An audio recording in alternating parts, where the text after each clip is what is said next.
Welcome to the Vision for Life podcast, an ongoing conversation between the pastors of Fellowship Denver and the church at large.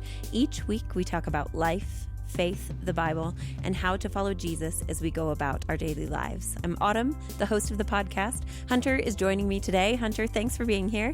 Autumn, thanks for having me back on the Vision for Life podcast. Always. We are talking about Taylor Swift today. We are. I cannot wait to jump into Taylor Swift. But first, we need to talk about Bo Nix and the new Denver Broncos quarterback who is going to be the franchise quarterback. And in his honor today, you have worn your vintage Denver Broncos sweater. Looks like it's from the Elway era. It's kind of like this is the new Elway era. Yeah. It's upon us. So, yeah. Bo, if you're listening, thanks for making Autumn's day. Maybe. Hopefully it's that kind of proclamation. You know, if the whole notion of projecting things into reality exists, then sure, maybe that'll happen. That would be great. I do have a vintage Broncos sweater. Jason, my husband, bought it for me a few years back as a Christmas present. I grew up in Colorado, so being a Broncos fan in a sense, I don't know that I'm a true fan of anything, including Taylor Swift, but watching the Broncos, enjoying the Broncos, appreciating the cultural aspect of living in a place where we, watch and celebrate the Broncos together. That's all kind of in my blood. You are a fan of Wendell Berry, but I take it that the Wendell Berry sweaters are harder to come by. Yeah.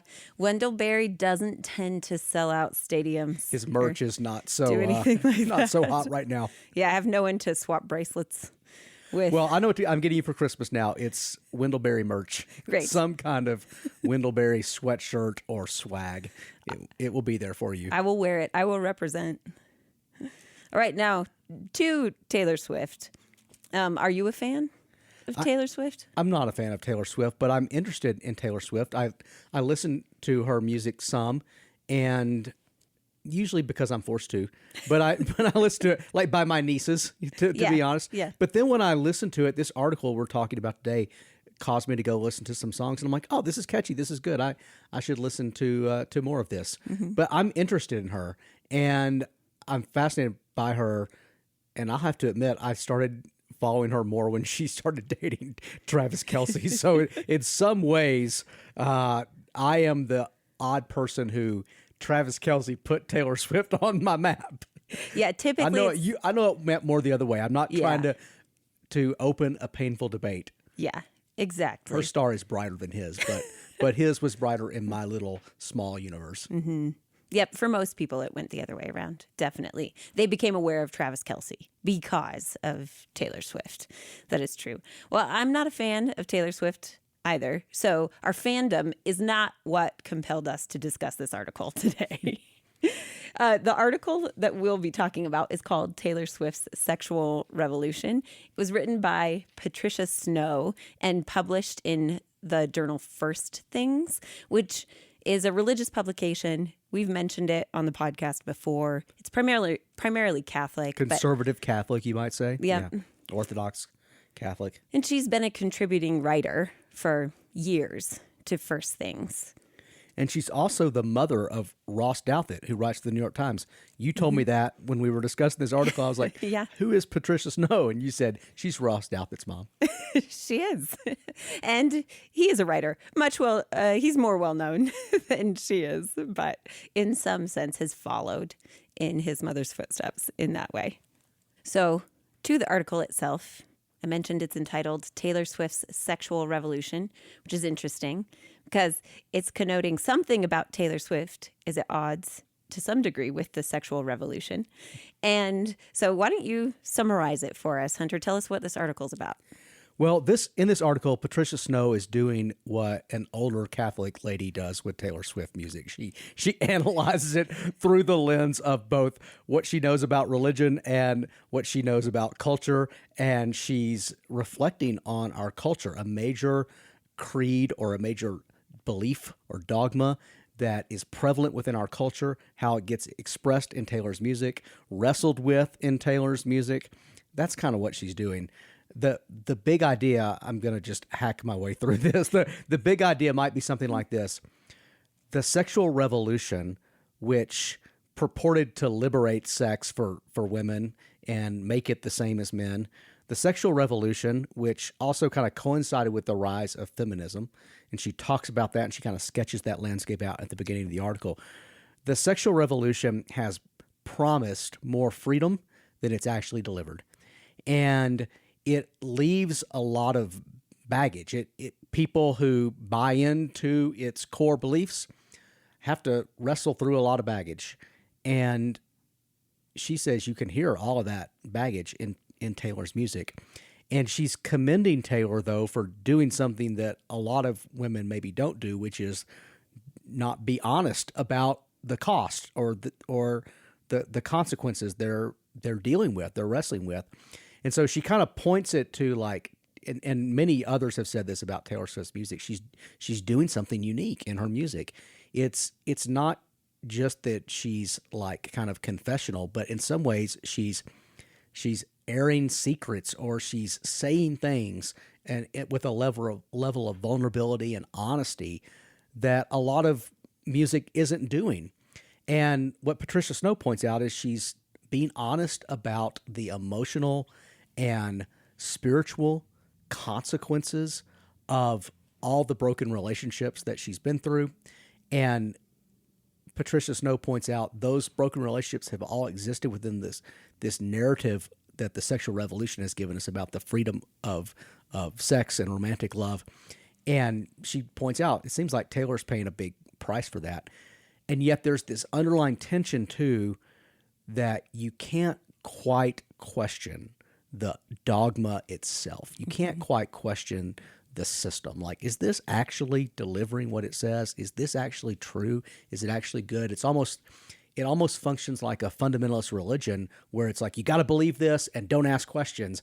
And now she's lived it and she's wrestling with some consequences of it, but there's also this tension but you can't question the dogma itself. So that's the nature of the article. And I'm sure there's some parts that I've missed, but she does a good job of walking through some of her lyrics and some of the themes in her music and showing how this wrestling is playing itself out. There's this irony in that Taylor Swift herself is held up as an icon of female empowerment and as a sexual icon, as an attractive woman. Yet her songs repeatedly often point out the failures of the sexual revolution to deliver on its promises. And Patricia Snow is examining that and through the lyrics of her songs and kind of exposing it. In so many ways, Taylor Swift is the pinnacle of what upwardly mobile women would aspire to, in our culture. And she's wealthy. She has freedom really to go where she wants to go, do what she wants to do. She lives a very glamorous life in New York. That's her home. And she flies all over the world in a jet. She dates a star football player. There's just a lot about her life that we look at and go, man, what a cool life. And yet this article caused me to ask the question, how free is she really? And knowing that we're all promised this kind of freedom from our modern secular creeds. And her music points to an underlying captivity or sadness that we still experience in that, even when we have it all. Mm-hmm. There are a few of the promises of the sexual revolution that this article is directly pointing to. We could talk about many, but Snow identifies some, and I want to call them out because then she reveals how Taylor Swift's lyrics say, those promises haven't been fulfilled. I've pursued this, I've bought into this notion, into these promises, and yet her lyrics reveal that in the actual result in her life, it's exactly what you're asking. How free is she? What is the impact? So some of the promises of the sexual revolution Snow points to are more sex and better sex. That's one of the primary ones. And that was especially promised to women, to young women. Female freedom and empowerment. Another would be no second guessing. You're free to move on. In fact, by defiantly moving on, you as a woman, that's how you exercise power over your ex, over whoever it is that you're moving on from.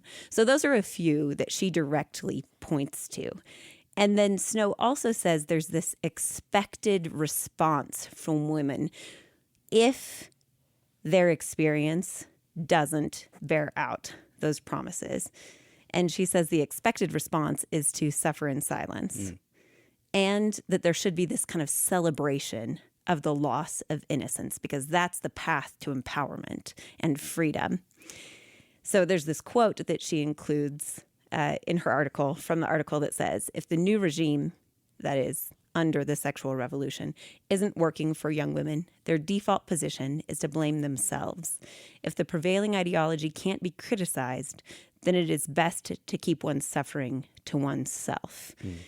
And what she's pointing out is, in Taylor Swift's lyrics, she's defying that expected response.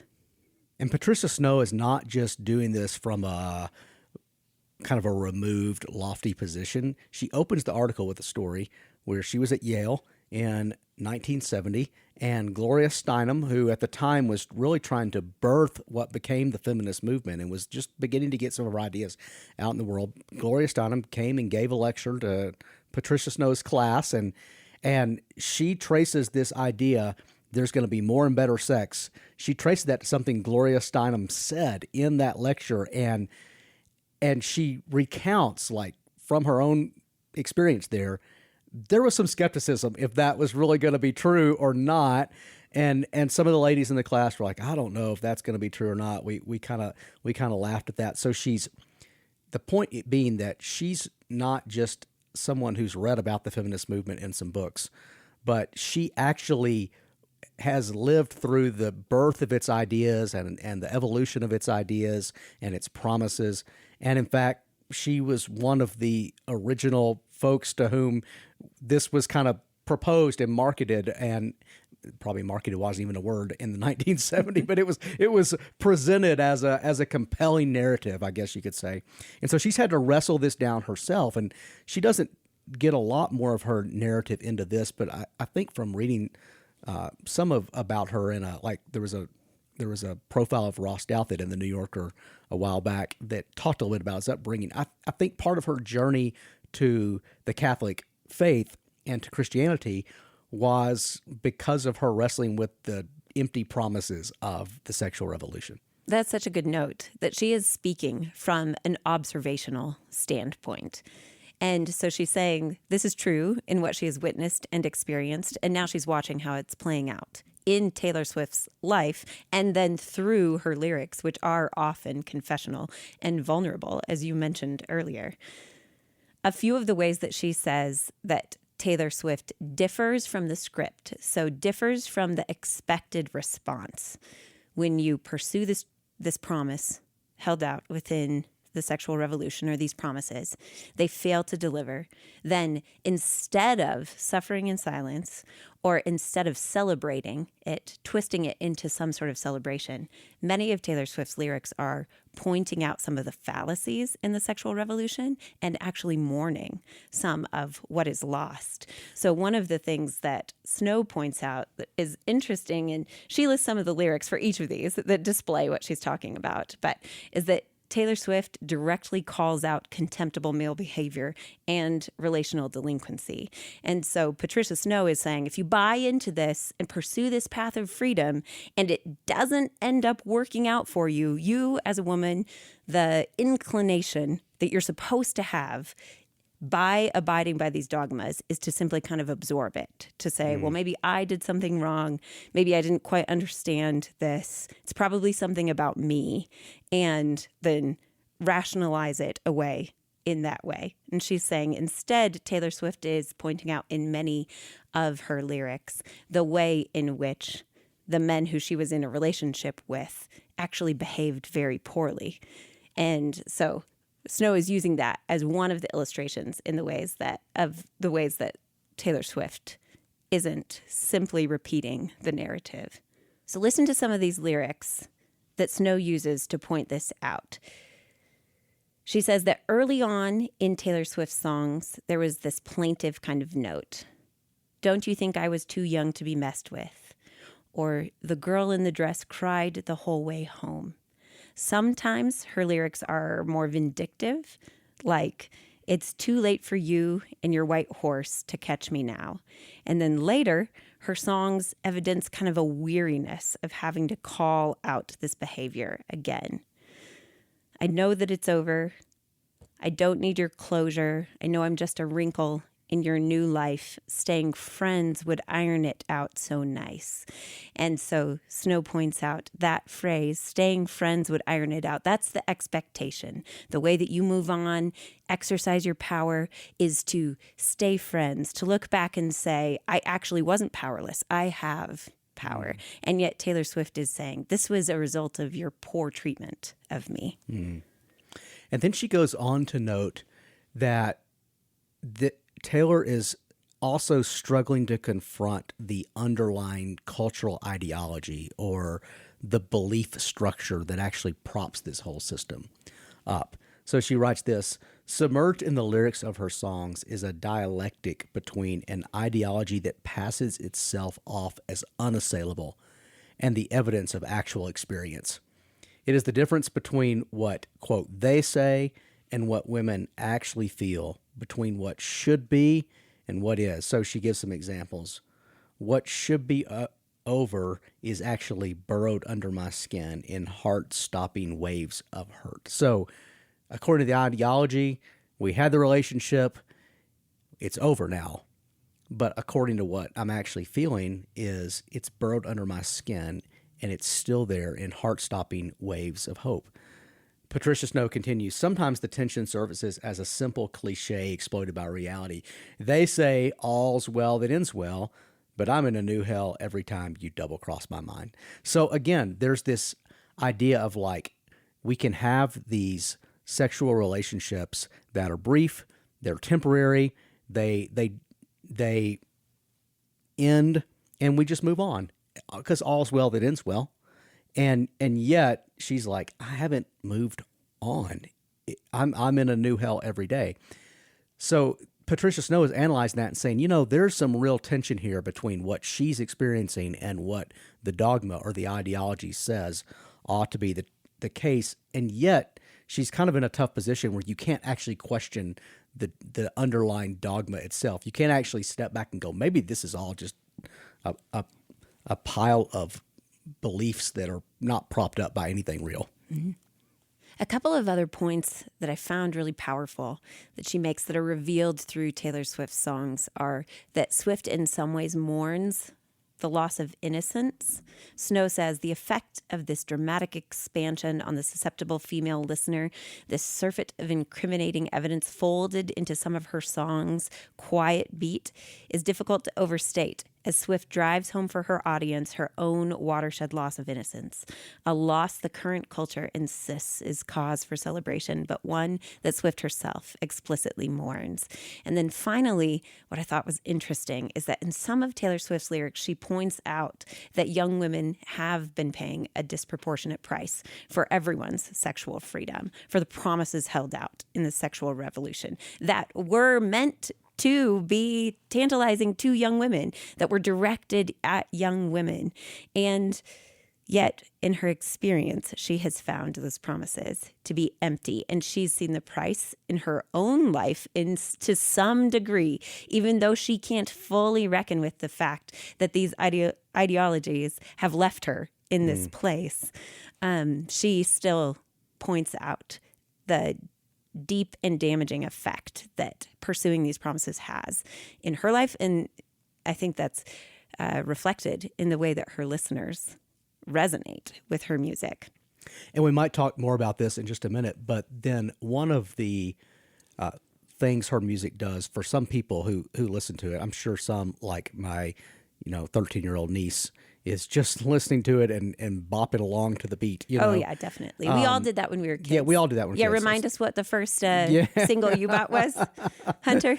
Well, I was telling Autumn off the air that my first ever single, my first ever record that I bought was a song called My Angel is the Centerfold by the J. Giles Band. Mm-hmm. And the chorus, the song is about a guy who had a crush on a girl in his, classroom in elementary school. And then when he gets older, he's looking through what he calls a girly magazine.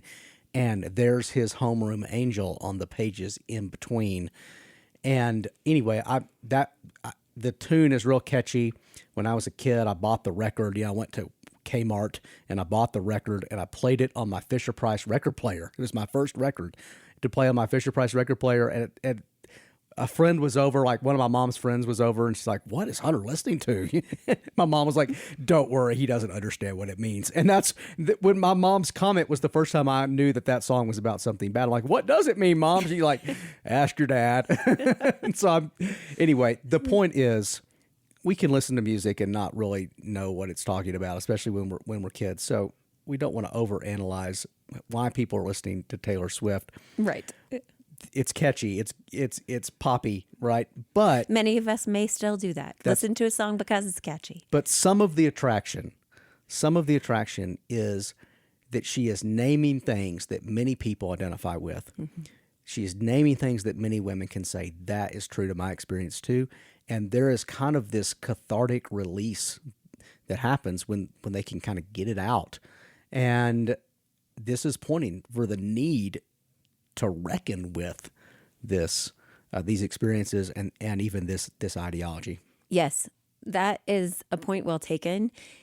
There are a few ways that Taylor Swift's music is revealing that she still senses that there's some reality to God's design. She would not acknowledge it in those words, but what she talks about and the desires that she exposes and what she has experienced and the realities of what she has experienced point toward some of these bigger kind of realities that exist because, as we understand it, because we live in a world that God created to work a certain way. Mm-hmm. And when you go against those principles of God's order and design, then you experience the result in your life, sometimes in your physical self. So what you're mentioning there, the way that her audience experiences her songs, I think is exposing this desire for catharsis or forgiveness. Patricia Snow points out that according to biblical theology, what we do with our bodies matters. And she quotes John Paul II, who wrote the great theology of the body, one of the probably the preeminent work, perhaps in Christian history, on the meaning of the human body, definitely in the modern era, on the meaning of the human body. And one of the things he said there is that conjugal acts have conjugal meanings. And what he's saying there is, what we do with our sexuality is not just about a moment. It's not just about a moment of pleasure. It has a significance that lives beyond the act itself. And the language Paul uses in 1 Corinthians is that creates a one flesh union. And it creates a one flesh union whether in the context of marriage or in the context, he uses this example in 1 Corinthians 12 of having sex with a prostitute. And the point is, like, this does something to us. What we do sexually does something to us, and that goes with us after the sex is over. And it goes with us for better or for worse. According to God's design, it unites us to our husband or our wife, and we form a one flesh union with our spouse, and that carries with us. But if we don't use sex that way, it still is creating all these connections and unions, and that does something to us. And she's hearing the haunt of that in Taylor's music. The 2 points that we just made, that there's this evidence of a desire for catharsis that's revealed through Taylor Swift's lyrics, and it points us to, in some ways, this fact that what we do with our bodies matters. I think those two come together in what you were pointing out before. So I wonder if you could elaborate a little bit more about that. You were saying her concerts, maybe her music, her lyrics act as a form of realization that what has happened to her and what she has chosen to do in her body has these lasting effects. And she feels this need for some sort of catharsis or cleansing or relief or starting over. And that her audience, in some ways, some people, like you said, your 13-year-old niece and many others, she's a good artist. She's appealing and her music is catchy. Her lyrics have tapped into something that connects with people, but many people may just listen to it because they like it. And yet there are some in her audience, undoubtedly, who are desiring that same thing. Well, let's think about her writing this music. Just think about sometimes the artist has to go through the process of bringing all this together in herself in order to create the art. So let's maybe just try to put ourselves in Taylor's shoes and think about creating this music. If you've got this baggage, or you're carrying these lasting feelings, or this sense that it's not closed, even though it's supposed to be closed, it's not closed. I'm still hurt. I'm still carrying some sense of this other person with me, even though, it's over. And you're haunted by that. Then the process of writing these songs and releasing them into the world is kind of her way of getting it out, of trying to kind of unpack that stuff and get some release. And that's kind of how her art does that for her. And then for some who listen to it, it's their way of doing it as well. They're reading their own experiences. They're thinking of their own relationships, their own stories, their own histories as they're listening to our music. They're identifying with it, and it's kind of serving as that release for them. And then if you go to the Eras Tour and the stadium is full of people doing that, it's kind of this mass release, so to speak. And I think that is pointing to the fact that what we have done with our bodies does matter. It does impact us. We do take things with us, and we desire some kind of release. And then as I read that, I was kind of sad, because I was also thinking, and we know that just writing this song or singing these songs doesn't really do the job of getting rid of the baggage. It doesn't really remove it. It may make us feel better for a little moment, but it doesn't really get rid of it. And honestly, I think a lot of people in our culture do that with religion. Some people, like, they go to church every week to kind of get their release, or they go to confession and they kind of get their release. But it still just seems like it just goes on, that it's not ever closed. Or they go to therapy and they talk about it with a counselor, and yet after they haven't seen the counselor for a few months or a year, it's like, well, I'm still dealing with the same things. It hasn't brought some closure or some progress. And I think music can serve us in the same way. It can provide this momentary, temporary kind of covering or release, but then it just seems to go on, and we seem kind of trapped in the same story. And so it caused me to reflect on the goodness of the gospel, which is what Christ did with his body literally can provide the release and the cleansing for what we've done in our bodies. And the baggage and the haunting that we carry in our bodies sometimes from our participation in sinful acts and sinful structures, sometimes which we don't maybe even realize at the time, like, this is sinful. Our participation in those hurts us, and we carry real baggage in ourselves, in our souls, in our bodies from that. And the promise of the gospel is not just some kind of temporary cathartic emotional release, but the promise of the gospel is what Christ did in his body actually washes you, actually cleanses you. And if you'll put your life under Christ and follow him, you will actually have real freedom and from all of this stuff that you carry. And so as I read this article, I was like, man, thank you, Jesus, for what you've done with your body.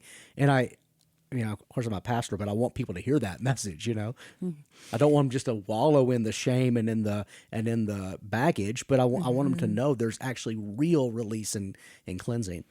What we do with our bodies matters. We have this innate desire to be stated okay for this kind of catharsis, and we turn to various places, seek that in various places. But the one person who has the power to completely provide what we're seeking, which is forgiveness and an actual state of being made righteous, being made to be okay, and released from that is Christ. So by putting ourselves in Christ, what he did with his body is now put to our account. So Yeah, in that sense, Taylor Swift is kind of a pre-Reformation Martin Luther. She is searching and searching. I bet that's the first time that comparison has been made. Well, that'll have to be that'll have to be an article I write for you go. First Things. Taylor Swift as pre-Reformation Martin Luther. Interesting. And Jot that down right now. Yes, and Luther wrestled with just haunting feelings of guilt, and no matter what he did, he couldn't find release from it. Of course, he's using religion, but it's a form of Christianity that's not clear on the doctrine of justification, and so it's not telling him Christ has once and for all atoned for your sin, and it's not telling him that Christ has once and for all broken the power of that sin, and there can be real progress in freedom. And so Luther's just going back and doing the same acts of confession over and over and over and over and over and over again, and he's never free, you know? And in that sense, like, he lived a Taylor Swift concert for a couple of decades of his life. He's just like stuck, you know, he's stuck in the stadium singing the songs and with his friendship bracelet, and yet he goes home and he doesn't feel any better a week later, right? And when he discovered the gospel in Scripture clearly, there was actual release, actual cleansing, actual freedom. So that's my hope for her. Taylor Swift's 95 Theses still to come, I hope. You heard it here first, folks. Another desire that is evident through the lyrics of her songs that points to God's good design is this desire for covenant love.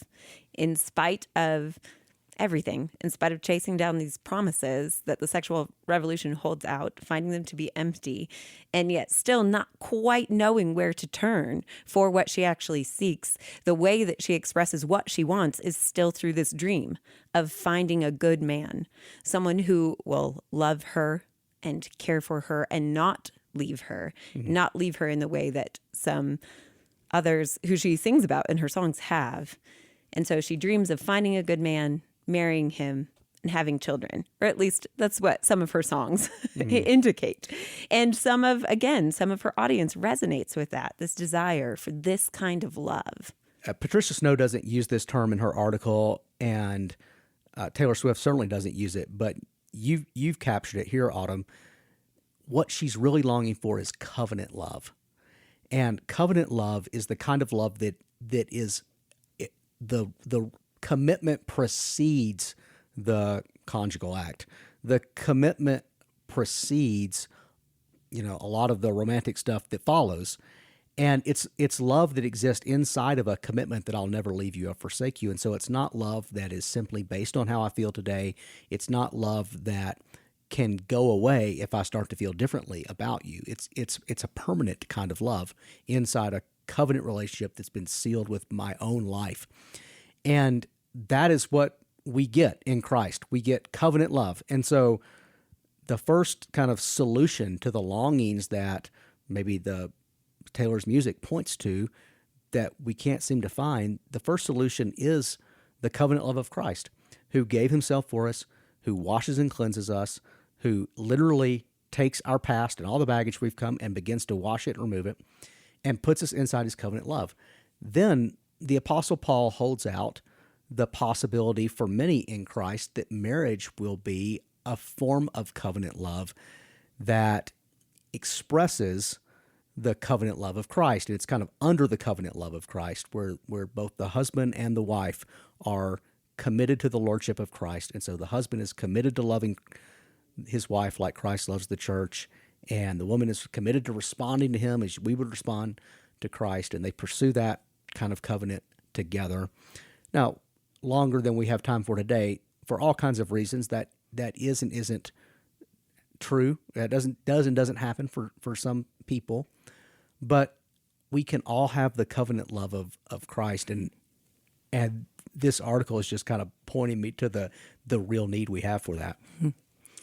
The last thing I want to talk about today that is pointed out in some ways in the article, this is more of an extrapolation of what Patricia Snow is saying, but that is also revealed through Taylor Swift's music and the way that her longings, her desires are described through the lyrics in her songs, is the reality that culture operates according to secular creeds. We often think of creeds as existing within religion as something that's kind of uniquely Christian or uniquely religious, and religions do have creeds. They do function according to creeds.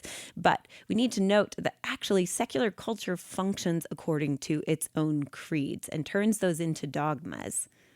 And like all dogmas, we need to examine them. We need to critically examine them. And sometimes they resist being examined. Some people imagine that Christianity is like a dogma that can't be questioned. And actually, Christianity does have dogma. It does have creeds. It does have doctrines that have been taught since Jesus. And those can be, you can ask your hard questions about those. They can stand up to your questions. They have stood up for 2,000 years to questions. I don't think it's wise to change them, but I also don't want to say you can't ask your hard questions of them and wrestle with them. And if you'll put your life under them, you'll find that those dogmas and those creeds and the truth they're teaching actually gives life because it connects you to Christ, who is the source of life.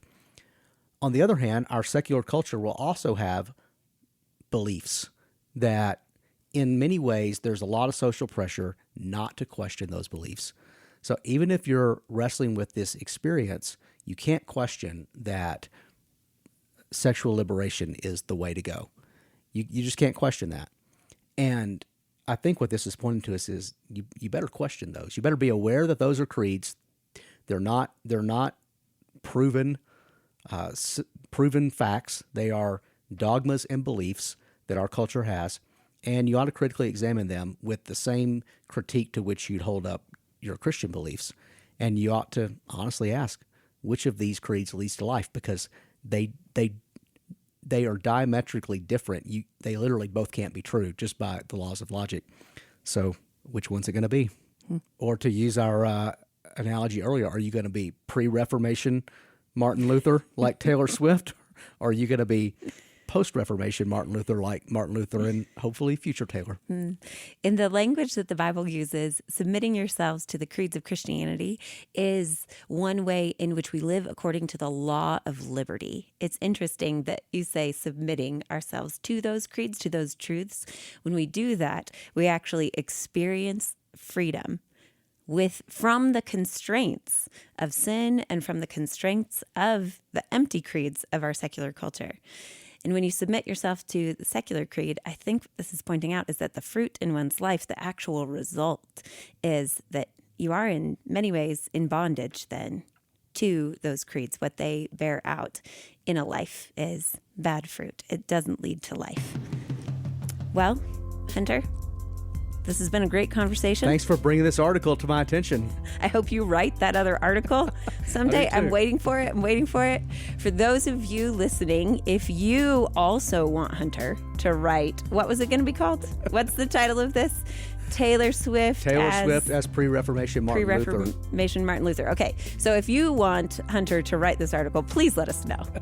And if you have suggestions or questions about today's episode, would like to send us an article, anything to consider for content for the podcast in the future, we love hearing from you. So please send all that to podcast@fellowshipdenver.org. Thanks for joining us on the Vision for Life podcast. Special thanks to Adam Englund for our theme music, to Jesse Cowan, our producer, and to Judd Connell, who provides transcription for these episodes.